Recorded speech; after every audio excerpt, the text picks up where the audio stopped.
the late 1960s, the US Army had a problem.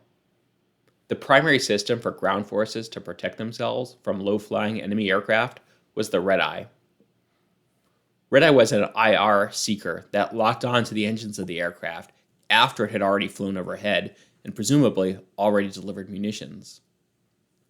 Rather than carry out this type of revenge attack, the Army wanted a system that was proactive, able to target aircraft that were incoming and at distances far enough to be killed prior to being able to attack.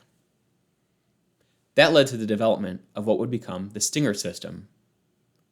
Stinger is one of the first systems designed from the start using state-of-the-art computer modeling and simulation. Extensive analysis of performance of the system in various conditions led to investment in technology development for improvements in the signal-to-noise ratio of the sensors, target tracking functions, and guidance control. The goal of the Stinger was to meet a PK ratio of 60%. And thanks to all that simulation and technology development, that PK requirement was easily met in developmental testing.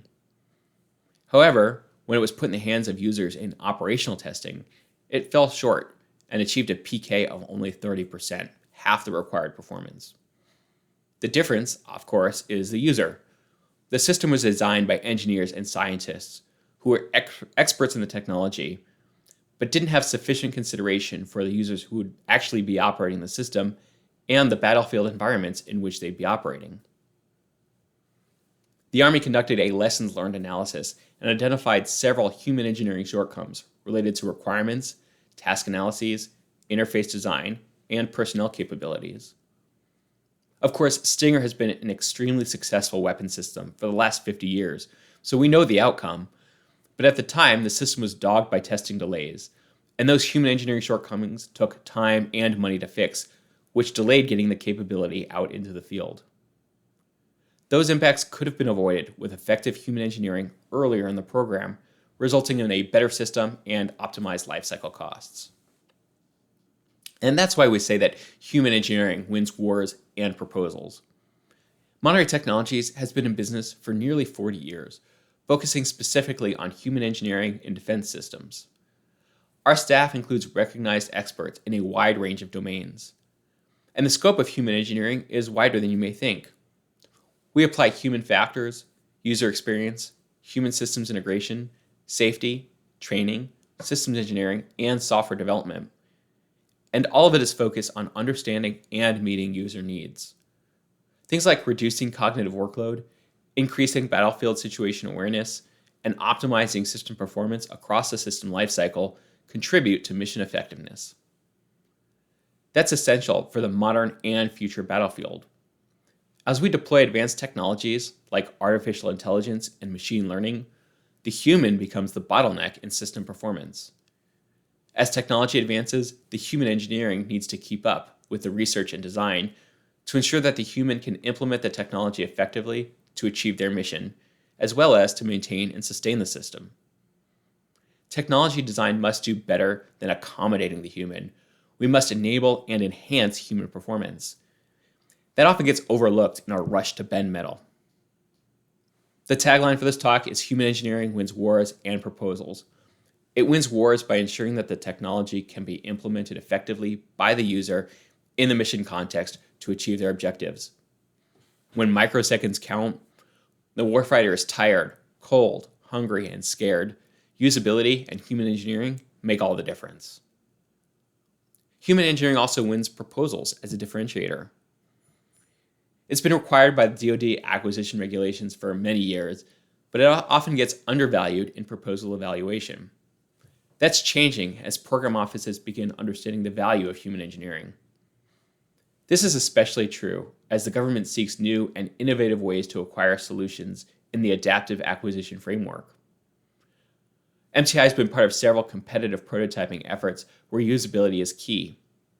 When the user is evaluating multiple versions of a system at a user touchpoint event, the company who has invested in understanding and meeting their user needs stands out. A great example is Forge MDPAP. It's a missile warning and missile defense system for Space Force, and MTI is on the SciTech team, which was selected after a very competitive prototyping phase with 2 other entrants.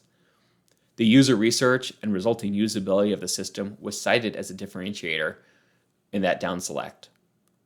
The human engineering on this project extends far beyond the user interface to include the total systems approach. We apply model-based human systems integration to analyze the human as part of the system solution, and we also integrate safety and training considerations in the systems engineering effort. One concern that many PMs have is human engineering adding to the system development costs and slowing development. In fact, the opposite is true. Especially with agile system development, which requires continuously iterating as user needs are uncovered, bringing in that user and mission perspective is essential. Human engineering enables that total systems approach to ensure the solution provides value to the user and helping them accomplish their mission. For enterprise-level portfolios, we've had a lot of success with the Lean User Experience Center of Excellence, or LUXE. The LUXE centralizes human engineering support to several related products, enabling information sharing, reuse, and commonality. It's a real force multiplier for human engineering in a larger or enterprise size portfolio. The main point I'd like to leave you with is that all of the activities of human engineering are already part of the systems engineering process. Hiring experts like those at MTI maximizes the effectiveness of that process. If you remember the Stinger example from the beginning, that program experienced additional cost and schedule delays because of the human engineering shortcomings. Incorporating human engineering from the beginning would have been cheaper and resulted in a better product getting to the field. A quick detour to highlight one of our longest standing customers, the Commonwealth of Australia, on the Wedgetail airborne warning and control system. MTI did significant development work on the mission systems of the aircraft, designing workstations, interfaces, and mission training scenarios. We also serve as the Commonwealth's representative at the factory, approving test plans and evaluating results. The U.S. Air Force has announced their intention to also acquire Wedgetail, and so we expect our long history with that program to provide value to the U.S. government as well. So with that, let me return to our focus on human engineering. I'll foot stomp my message that human engineering wins wars and proposals. Please reach out to us. I'd love to demonstrate how a user-centered approach can maximize your solutions and help you stand out